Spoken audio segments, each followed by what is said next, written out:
Doctor ortho Ayurvedic oil and capsule. अब दर्द भी घुटने टेकेगा। रांची में झारखंड के सीएम हेमंत सोरेन से Jharkhand state building construction limited के अधिकारियों ने की मुलाकात। कंपनी ने अपनी आय से 20 करोड़ रुपए राज्य सरकार को डिविडेंड के रूप में दी। सीएम सोरेन ने इस वित्तीय योगदान के लिए की सराहना। जदयू विधायक भगवान सिंह कुशवाहा की धर्मपत्नी का निधन, पुण्य स्मृति में आयोजित शोक सभा में शामिल हुए मुख्यमंत्री नीतीश कुमार।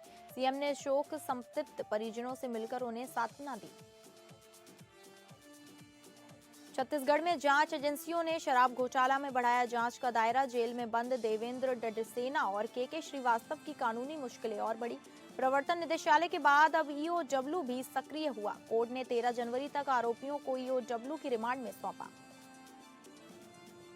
झारखंड में नहीं थम रहा हाथियों का आतंक। चाईबासा में हाथियों ने अब तक 22 लोगों की ली जान। बंगाल से आए वन विभाग के एक कर्मी को हाथी ने मार डाला। बंगाल उड़ीसा बंतारा की टीम बुलाने के बाद भी हाथी पर काबू नहीं।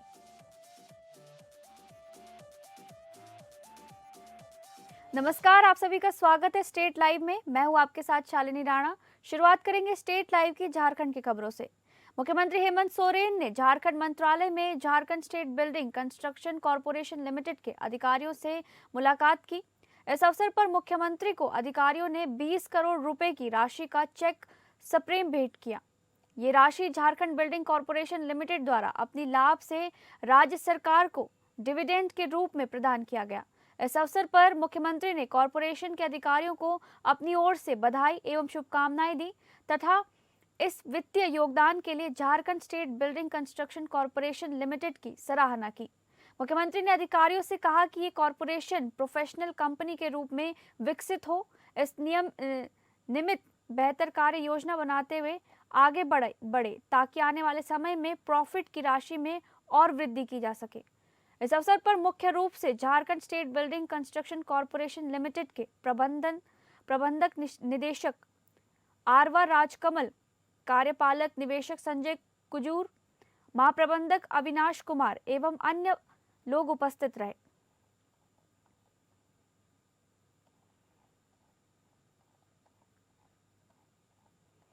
झारखंड अलग अलग राज्य की लड़ाई के लिए अहम नायक थे जस्टिस एलपीएन। झारखंड राज्य आंदोलन में महत्वपूर्ण भूमिका निभाने वाले न्यायमूर्ति जस्टिस एलपीएन शाहदेव की 14वीं पुण्यतिथि पर आज राज्य भर में उन्हें श्रद्धांजलि दी जा रही है। इस अवसर पर रांची स्थित उनकी प्रतिमा पर पुष्प अर्पित कर भाजपा प्रदेश प्रवक्ता प्रतुलनाथ शाहदेव ने उनके सामाजिक योगदान और जनजातीय हितों के लिए किए गए कार्यों को याद किया। मौके पर उनके परिजनों के अलावा रक्षा राज्य मंत्री संजय सेठ और राज्य के मंत्री सुदिव्य कुमार और पूर्व मुख्यमंत्री चंपा सोरेन समेत कई अन्य नेताओं ने भी रांची के कांके रोड स्थित उनकी प्रतिमा पर माल्यार्पण किया। वहीं मुख्यमंत्री हेमंत सोरेन ने भी एक पत्र लिखकर स्वर्गीय न्यायमूर्ति के योगदान को याद करते हुए उनकी पुण्यतिथि पर उन्हें सम्मान दिया। बता दें कि झारखंड अलग राज्य की निर्णायक लड़ाई में सबसे महत्वपूर्ण नायक के तौर पर जस्टिस एलपीएन शाहदेव ने बड़ी भूमिका निभाई थी, जिनके सालों का संघर्ष बलिदान आज झारखंड विकास की दौड़ में एक अलग पहचान बना रहा है।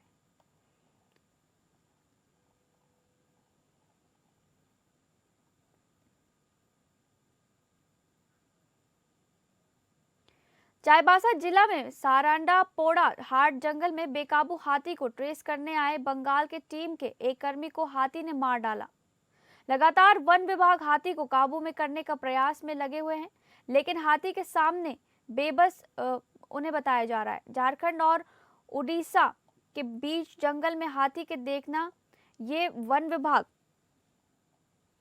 गौरतलब है कि कर्मचारी की मौत मिलाकर हाथी 22 लोगों को अपना शिकार बना चुका है।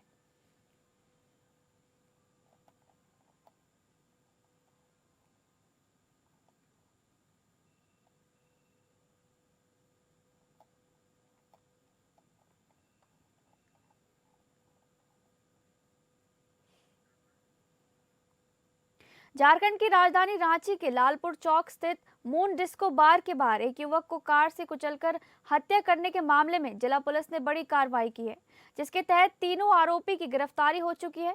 इस सनसनीखेज मामले में रांची के एसएसपी राकेश रंजन के निर्देश पर विशेष टीम ने मुख्य आरोपियों को गिरफ्तार कर लिया है। वहीं पुलिस अधिकारियों के अनुसार पूरे मामले का विस्तृत खुलासा एक प्रेस कॉन्फ्रेंस के माध्यम से सिटी एसपी पारस राणा ने किया है। मालूम हो कि यह घटना 4 जनवरी की रात की है, जिसने सत्य प्रकाश सिंह अपने भांजे अंकित कुमार सिंह और उसके कुछ दोस्तों के साथ मून डिस्को बार पहुंचे और देर रात लगभग 12 बजे जब वे बार से बाहर निकले तभी वहां पहले से मौजूद दूसरे गुट के कुछ युवकों ने आपत्तिजनक टिप्पणी करते हुए गाली गलौज शुरू कर दी। इसी दौरान सड़क किनारे खड़ी एक सफेद रंग की कार को आरोपियों ने तेज रफ्तार में आगे बढ़ाया और अंकित कुमार सिंह और उसके दोस्तों को टक्कर मार दी, जिससे वो गंभीर रूप से घायल हो गए, जबकि उसका दोस्त आकाश कुमार भी घायल हो गया। कुछ प्रत्यक्षदर्शियों के अनुसार आरोपी यही नहीं रुके, उन्होंने दोबारा कार पीछे की और अंकित पर चढ़ा दी, जिससे उसकी मौके पर ही हालत नाजुक हो गई। इस वारदात को अंजाम देने के बाद आरोपी मौके से फरार हो गए। उधर रिम्स पहुंचने पर चिकित्सकों ने अंकित को मृत घोषित कर दिया। पुलिस के अनुसार इस घटना से जुड़े सभी पहलुओं की गहनता से जांच की जा रही है।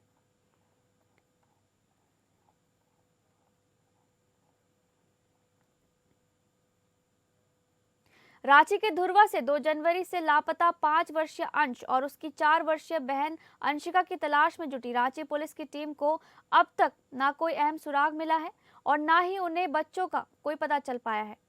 ऐसे में 9वें दिन शनिवार की दोपहर एपीएन की टीम मलार टोली स्थित बच्चों के गायब होने वाले घटना स्थल पहुंची, जहां पड़ताल के दौरान आरजेडी विधायक कैलाश यादव से हमारी संवाददाता तृप्ति ने प्रशासनिक कार्रवाई के संबंध में विशेष पूछताछ की।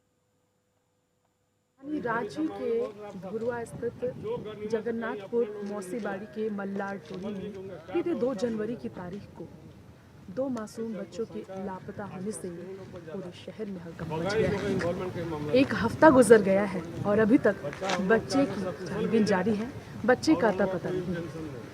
इस खास घटना को लेकर अगर बात करें तो खुद रांची के वरीय पुलिस अधीक्षक राकेश रंजन के निर्देश पर 4 जनवरी को एक स्पेशल टीम गठित की गई, एसआईटी की टीम गठित की गई, जिसका नेतृत्व रांची के सिटी एसपी पारस राणा और ग्रामीण एसपी प्रवीण पुष्कर जो है कर रहे हैं। इन्हीं के नेतृत्व पे कार्रवाई हो रही है और 1 हफ्ते होने के बाद भी इस कार्रवाई का नतीजा ये है कि अभी तक अंश और अंशिका नाम के 2 बच्चे जो 2 जनवरी को गायब हुए थे, उनका अब तक पता नहीं चल पाया है।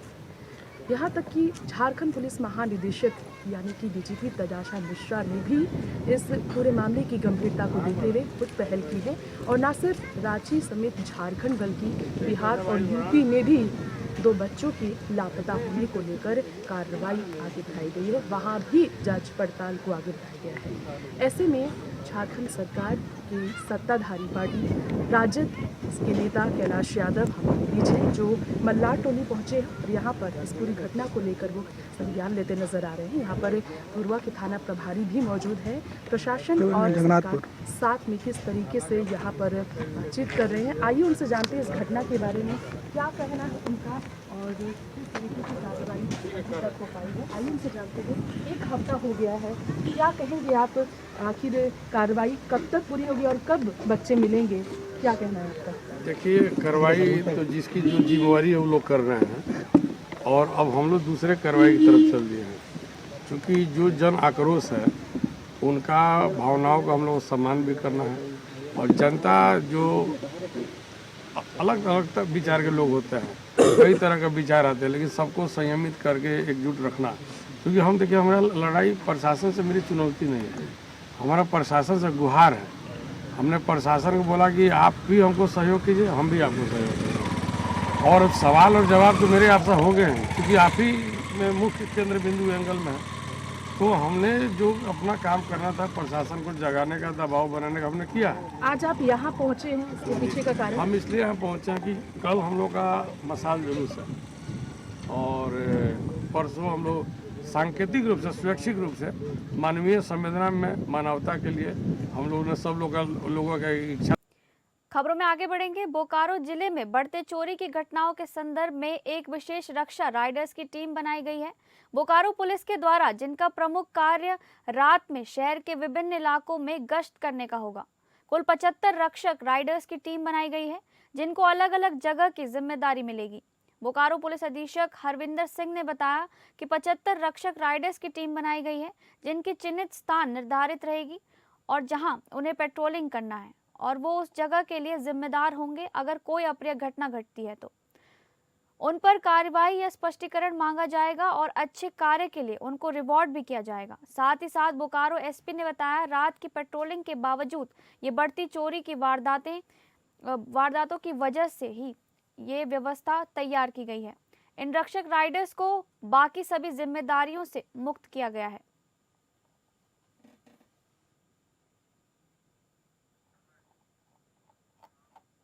अब बात करेंगे बिहार से जुड़ी खबरों की। बिहार के मुख्यमंत्री नीतीश कुमार जदयू विधायक भगवान सिंह खुशवा की धर्मपत्नी उषा कुमारी की पुण्यतिथि स्मृति में आयोजित शोक सभा में शामिल हुए। भोजपुर जिला के जगदीशपुर प्रखंड के दुल्हनीगंज ग्राम में आयोजित शोक सभा में मुख्यमंत्री ने उषा कुमारी के चित्र पर पुष्प अर्पित कर अपनी श्रद्धांजलि अर्पित की और लोग सतत परिजनों से मिलकर उन्हें सांत्वना दी। इस अवसर पर उप मुख्यमंत्री सम्राट चौधरी, जल संसाधन सह संसदीय कार्य मंत्री विजय कुमार चौधरी, जदयू के कार्यकारी राष्ट्रीय अध्यक्ष संजय कुमार झा सहित अन्य जनप्रतिनिधि गण एवं बड़ी संख्या में गणमान्य व्यक्ति उपस्थित रहे।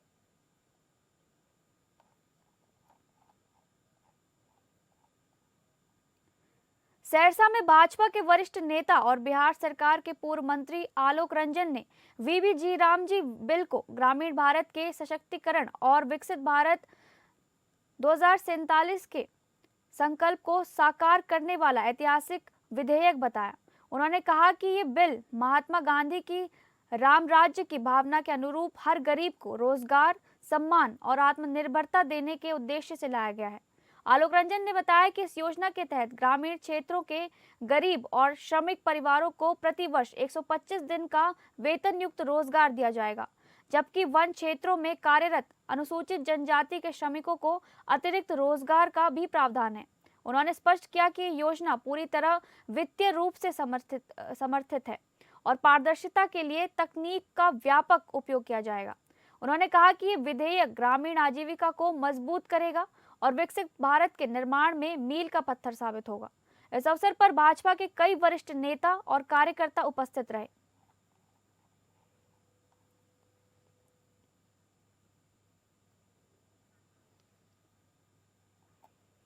पटना के होटल मौर्या में पीएचईडी विभाग की एक दिवसीय कार्यशाला का आयोजन किया गया। कार्यशाला का उद्घाटन मंत्री संजय सिंह ने किया।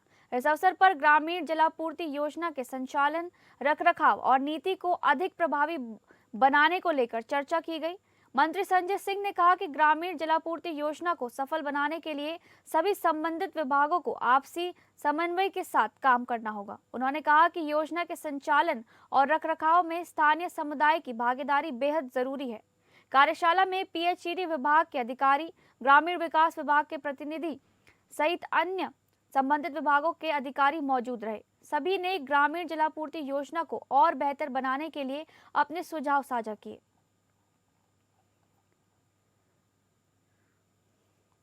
पटना उच्च न्यायालय के कर्मचारियों और पदाधिकारियों द्वारा पटना के वीर कुंवर सिंह पार्क में क्रिकेट लीग मैच का आयोजन किया जा रहा है। ये टूर्नामेंट 10 जनवरी से शुरू हुआ। लीग मैच का उद्घाटन न्यायाधीश राजीव रंजन प्रसाद के द्वारा दीप प्रज्वलन के साथ किया गया। इस आयोजन को सफल बनाने में पटना उच्च न्यायालय कर्मचारी एवं पदाधिकारी संघ की अहम भूमिका रही है। संघ के महासचिव ओंकार झा, संयुक्त सचिव नीरज कुमार और प्रकाश रंजन शाखा पदाधिकारी ने आयोजन की जिम्मेदारी संभाली है। ये क्रिकेट लीग आपसी भाईचारे और खेल भावना को बढ़ावा देने का एक सराहनीय प्रयास है।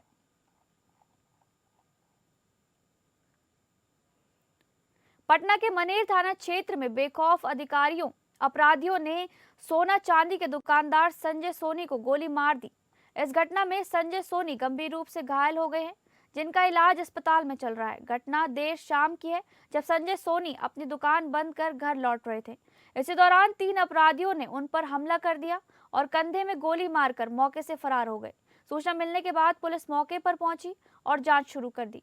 पुलिस ने घटनास्थल से एक खोखा बरामद किया है। इसके अलावा अपराधियों द्वारा इस्तेमाल की गई एक बाइक भी जब्त कर ली गई है।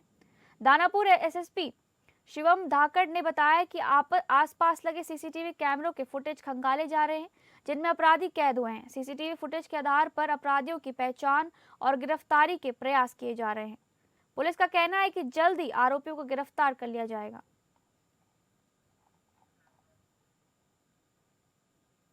नवी मुंबई में पुलिस दल में हलचल मचाने वाली एक गंभीर घटना सामने आई है। अनैतिक मानव तस्करी प्रतिबंधक कक्ष में कार्यरत पुलिस हवलदार अनिल सुखदेव मंडोले का कोपर खैरने स्थित नटराज लेडीज बार में शराब पीते हुए और नृत्य कर रही महिलाओं पर पैसे उड़ाते हुए वीडियो सोशल मीडिया पर वायरल हो गया है। इस घटना से पुलिस विभाग की छवि को गहरा आघात पहुंचा है। मामले की गंभीरता को देखते हुए संबंधित हवलदार को निलंबित कर दिया गया है। पुलिस उपायुक्त क्राइम ब्रांच सचिन बाबा साहेब गुंजाल ने 9 जनवरी 2026 को निलंबन का आदेश जारी किया। आदेश में कहा गया है कि अनैतिक गतिविधियों पर रोक लगाने की जिम्मेदारी संभालने वाले अधिकारी का इस प्रकार की आस्थापना में मौजूद रहना पुलिस अनुशासन, नैतिकता और सेवा मूल्यों के अनुरूप नहीं है। प्राथमिक जांच के बाद अनिल मांडोले के खिलाफ ये कार्रवाई की गई है। इस पूरे मामले की पृष्ठभूमि में महाराष्ट्र के पुलिस महानिदेशक यानी डीजीपी सदानंद दाते द्वारा नवी मुंबई पुलिस आयुक्तालय में एक गोपनीय दौरा किए जाने की जानकारी सूत्रों से मिली है। इस दौरे के बाद पुलिस प्रशासन में गतिविधियां तेज हो गई हैं और मामले की गहनता से जांच किए जाने की संभावना जताई जा रही है। इस घटना ने एक बार फिर नवी मुंबई पुलिस दल की अनुशासन व्यवस्था, नैतिक मूल्यों और जनता के विश्वास पर सवाल खड़े कर दिए हैं। वरिष्ठ स्तर से इस प्रकरण में कड़ी कार्रवाई के संकेत भी दिए गए हैं। उप मुख्यमंत्री अरुण साव ने पंडरिया विधानसभा क्षेत्र के समग्र विकास और अधोसंरचना सुदृढ़ीकरण की दिशा में पहल करते हुए नगर पालिका परिषद पंडरिया एवं नगर पंचायत पंडारतराई अंतर्गत 19 करोड़ 94,75,000 रुपए के विभिन्न विकास एवं निर्माण कार्यों की बड़ी सौगात दी। स्वामी आत्मानंद अंग्रेजी माध्यम विद्यालय पंडरिया में आयोजित कार्यक्रम में उन्होंने विधि विधान से पूजा अर्चना कर विकास कार्यों का भूमि पूजन एवं लोकार्पण किया। पंडरिया विधायक भावना बोरा की पहल और दूरदर्शी नेतृत्व से आज पंडरिया विधानसभा के लोगों को विकास की दिशा मिली और क्षेत्र में नए काम शुरू हुए हैं। इस दौरान उप मुख्यमंत्री अरुण साव ने नगरीय निकायों के सशक्तिकरण की दिशा में बड़ी घोषणा करते हुए 4 करोड़ रुपए के विकास कार्यों की सौगात दी। इसमें पंडरिया नगर के लिए 2 करोड़ रुपए और इंदौरी एवं पंडारतराई नगर के लिए 1-1 करोड़ रुपए की राशि की घोषणा की। इस दौरान लखपति दीदी को प्रमाण पत्र वितरण किया गया। इसके साथ आवास योजना के तरह हितग्राहियों को आवास की चाबी सौंपी गई। उप मुख्यमंत्री साव ने कहा कि राज्य सरकार का लक्ष्य अंतिम छोर पर उसे बसे व्यक्ति तक विकास पहुंचाना है। पंडरिया विधानसभा में स्वीकृत कार्य शिक्षा, खेल, सड़क, पेयजल एवं नागरिक सुविधाओं को नई मजबूती देंगे और क्षेत्र की तस्वीर बदलने में अहम भूमिका निभाएंगे। उन्होंने कहा कि मुख्यमंत्री विष्णुदेव साय के नेतृत्व में राज्य सरकार प्रधानमंत्री मोदी की गारंटियों को धरातल पर उतारने का कार्य कर रही है। 13 दिसंबर को सरकार बनने के बाद किसानों को 2 वर्ष का बकाया बोनस 25 दिसंबर अटल बिहारी वाजपेयी जयंती के अवसर पर दिया गया।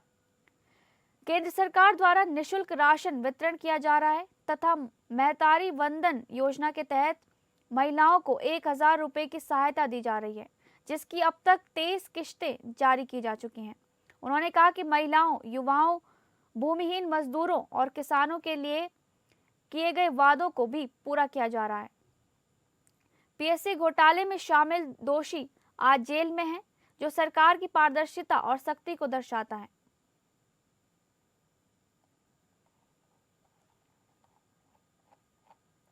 दिल्ली प्रवास से रायपुर लौटने पर सांसद श्री बृजमोहन अग्रवाल का स्वामी विवेकानंद एयरपोर्ट पर समर्थकों और शुभचिंतकों ने जोरदार स्वागत किया। एयरपोर्ट परिसर में बड़ी संख्या में मौजूद कार्यकर्ताओं ने फूल मालाओं के साथ उनका अभिनंदन किया।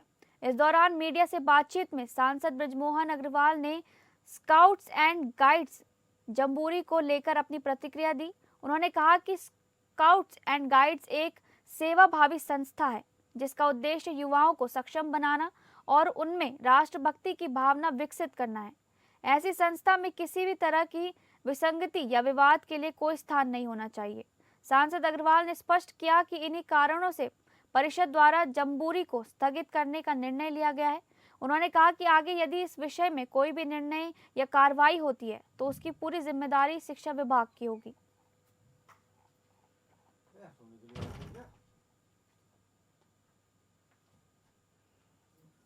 छत्तीसगढ़ के बहुचर्चित शराब घोटाला मामले में जांच का दायरा लगातार बढ़ता जा रहा है। पहले से जेल में बंद देवेंद्र डडसेना और के श्रीवास्तव की कानूनी मुश्किलें और बढ़ सकती हैं।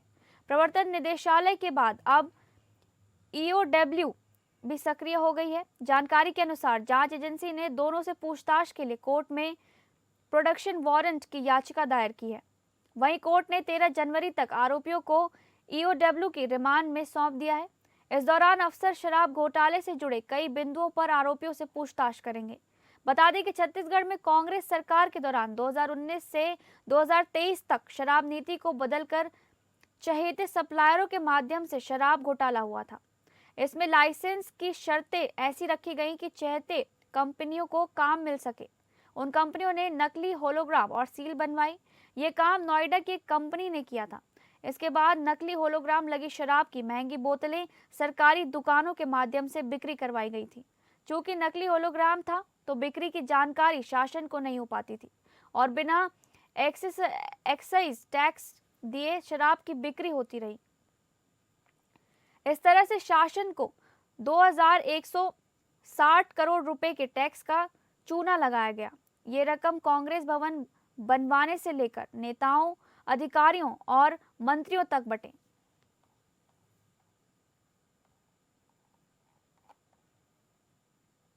कोरबा में युवती को बंधक बनाकर गैंगरेप का मामला सामने आया है। डायल 112 के चालक सहित 5 युवकों पर वारदात को अंजाम देने का आरोप लगा है। मामले की एसपी से पीड़िता ने लिखित शिकायत की है, जिसके बाद सिविल लाइन रामपुर थाना में एफआईआर दर्ज की गई। पुलिस ने 5 में से 2 आरोपियों को हिरासत में लिया, जबकि 3 अन्य आरोपी की तलाश जारी है।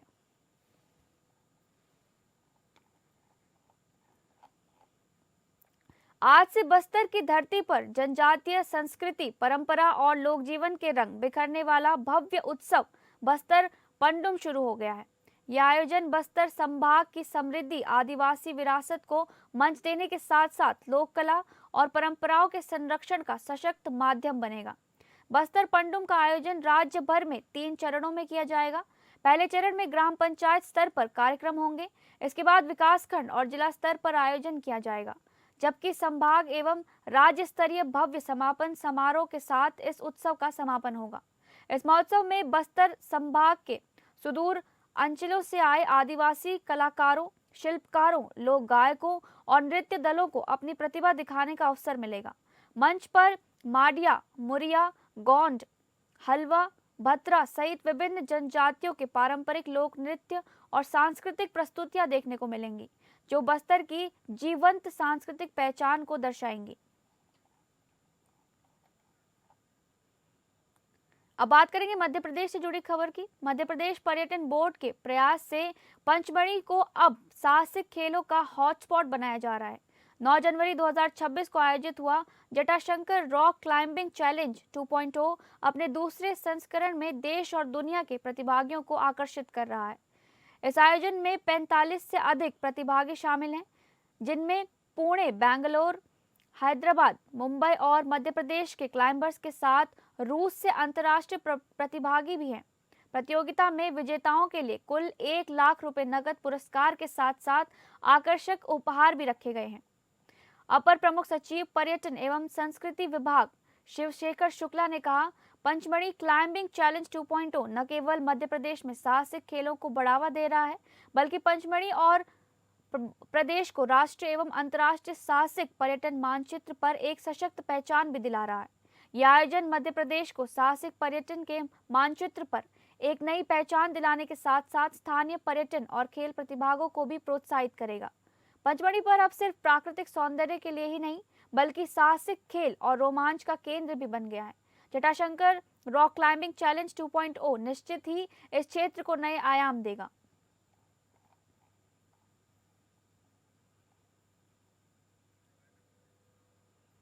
फिलहाल स्टेट लाइव में बस इतना ही। नमस्कार।